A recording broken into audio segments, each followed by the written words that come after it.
तरी पण ती एनर्जी जी आहे ती मी कायम ठेवलेली आहे आणि हा उपक्रम मी कॅन्सर पेशंटसाठी केलेला आहे आणि याच्यापुढे असेच उपक्रम करत राहील आणि आजचा दिवस माझ्या आयुष्यातला सगळ्यात मोठा दिवस आहे।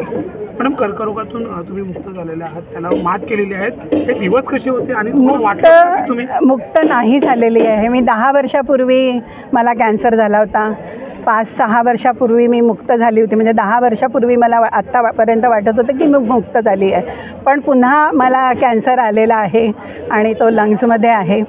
पण मी त्याला हसत समोर गेलेली आहे। आला आहे तर आला आहे, हसत जा किंवा रडत जा हे तुमच्या हातात आहे आणि मी त्याला हसत समोर गेलेली आहे। त्याच्यामुळे मेडिसिन तुमचं काम करतं तुमच्यावरती, तुमचं पॉझिटिव्ह ॲटिट्यूड हे मेडिसिनपेक्षा जास्त इम्पॉर्टंट आहे आणि म्हणूनच मी आज माझ्या 7 किमो झाल्यानंतर मी आज स्टँड होते आहे आणि हा विक्रम केलेला आहे आणि हे माझ्या सगळ्या कॅन्सर पेशंटसाठी किंवा सगळ्यांसाठी एक मोटिवेशन म्हणून मी केलेलं आहे। त्याच्यामुळे वाटलं होतं का अशा प्रकारचा कुठला उपक्रम आपण करणार आहोत? पहिल्यांदा तर मी नाही म्हटलं होतं सरांना की सर आता काही नाही, आता मी ठरवलं होतं की घुमेंगे फिरेंगे ऐश करेंगे वगैरे, पण सरांनी मला म्हटलं की नाही करायचं आहे तर मी अगदी केला आणि थँक्यू सो मच।